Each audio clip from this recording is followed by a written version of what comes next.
Kami ada di sana setiap saat, setiap waktu.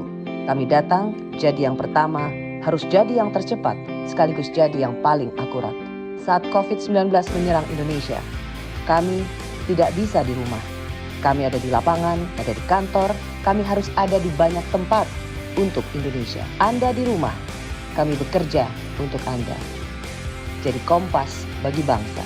Kami, Kompas TV, independen, terpercaya. Selamat siang saudara, kembali bersama kami di Kilas Kompas. Di sini kami akan menyampaikan sejumlah informasi untuk Anda. Tentunya bersama saya, Elisa Nikenur Rahmalila, yang akan menemani Anda. Inilah Kilas Kompas lengkapnya.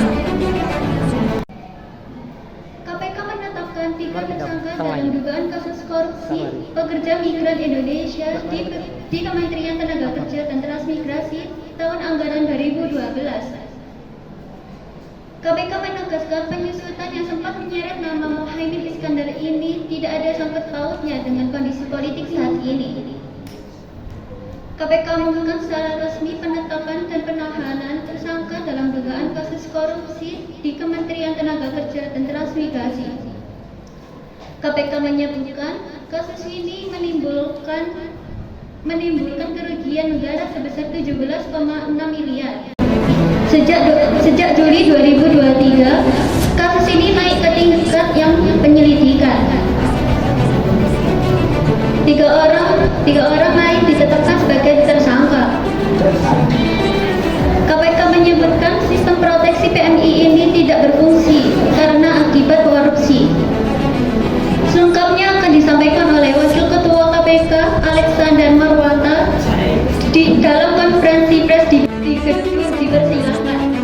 Baik, saya sampaikan perkembangan penanganan perkara menyangkut pengadaan sistem proteksi tenaga kerja Indonesia tahun anggaran tahun 2012 di Kementerian Tenaga Kerja dan Transmigrasi Republik Indonesia. Ya. Hari ini setelah melalui berbagai proses mulai dari penerimaan laporan masyarakat, kemudian kami telaah dan dilakukan penyelidikan dan penyidikan, dan kami mendapatkan alat bukti yang cukup. Kemudian perkara ini dinaikkan ke tahap penyidikan, dan pada hari ini kami akan mengumumkan pelaku atau tersangka yang kemudian akan kami lakukan penahanan. Nah, perkara ini pada hari ini kami akan mengumumkan tersangka, yaitu RU. Ini selaku Direktur Jenderal Pembinaan Penempatan Tenaga Kerja dan Transmigrasi Kemenaker periode 2011-2015, kemudian IND, ini ASN Kementerian Tenaga Kerja, pejabat pembuat komitmen pengadaan sistem proteksi TKI tahun anggaran 2012, dan KRN, ini dari pihak swasta, ini Direktur PT AIM. Nah, atas dasar keputusan proses penyidikan, tim penyidik menahan para tersangka untuk masing-masing selama 20 hari pertama terhitung tanggal 25 Januari sampai dengan 13 Februari 2024 di rutan KPK.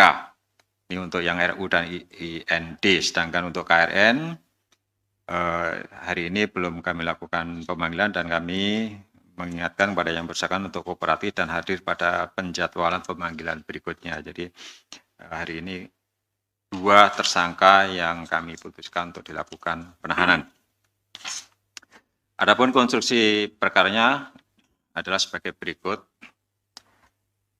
Sebagai tindak lanjut atas rekomendasi tim terpadu perlindungan TKI di luar negeri dalam upaya melakukan pengelolaan data proteksi tenaga kerja Indonesia sehingga dengan tepat dan cepat dapat melakukan pengawasan dan pengendalian, Kementerian Tenaga Kerja pada tahun 2012 melaksanakan pengadaan sistem proteksi tenaga kerja Indonesia.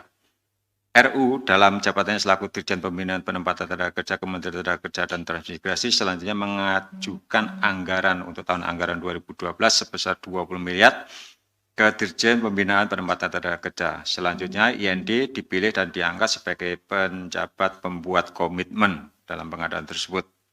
Sekitar bulan Maret 2012 atas inisiatif dari RE dilakukan pertemuan pembahasan awal yang dihadiri oleh IND dan KRN selaku Direktur PT AIM, yang kemudian atas perintah RU terkait penyusunan harga perkiraan sendiri disepakati sepenuhnya menggunakan data tunggal dari PT AIM. Untuk proses lelang yang sejak awal telah dikondisikan pihak pemenangnya adalah perusahaan milik KRN, di mana KRN sebelumnya telah menyiapkan 2 perusahaan yang lain seolah-olah ikut serta dalam proses penawaran dengan tidak melengkapi syarat-syarat lelang, sehingga nantinya PT AIM dinyatakan sebagai pemenang lelang. Pengkondisian pemenang lelang diketahui sepenuhnya oleh IND dan RU. Ketika kontrak pekerjaan dilaksanakan, setelah dilakukan pemeriksaan dari tim panitia penerima hasil pekerjaan, didapati adanya item-item pekerjaan yang tidak sesuai dengan spesifikasi yang disebutkan dalam surat perintah mulai kerja, di antaranya komposisi, hardware, dan software. Selain itu, atas persetujuan dari IND selaku PPK dilakukan pembayaran 100% ke PT AIM meskipun fakta di lapangan untuk hasil pekerjaan belum sepenuhnya mencapai 100%. Kondisi faktual dimaksud diantaranya belum dilakukan instalasi pemasangan hardware dan software sama sekali untuk yang menjadi basis utama penempatan TKI di negara Malaysia dan Saudi Arabia. Perbuatan RU dan kawan-kawan bertentangan dengan ketentuan terkait pengadaan barang dan jasa, yaitu pasal 5 huruf E dan F Perpres nomor 54 tahun 2010 tentang pengadaan barang dan jasa pemerintah, kemudian pasal 6 huruf C dan G Perpres nomor 54 tahun 2010 tentang pengadaan barang dan jasa pemerintah, serta pasal 11 ayat 1 huruf E pada peraturan yang sama, Perpres nomor 54. Kemudian berdasarkan perhitungan dari BPK RI, dari pengadaan barang dan jasa ini diduga mengakibatkan terjadinya kerugian negara sejumlah 17,6 miliar. Ketika tersangka dimaksud disangkakan melanggar pasal 2 ayat 1 atau pasal 3 Undang-Undang Republik Indonesia nomor 3199 tentang tindak pidana korupsi, sebagaimana telah diubah dengan Undang-Undang nomor 20 tahun 2001 tentang perubahan atas Undang-Undang nomor 31 tahun 99 tentang pemberantasan tindak pidana korupsi junto pasal 55 ayat 1 ke 1 KUHP. Demikian saya sampaikan. Terima kasih. Sekian informasi yang saya sampaikan. Elisa Nitinur Rahmalila pamit undur diri. Selamat siang dan sampai jumpa.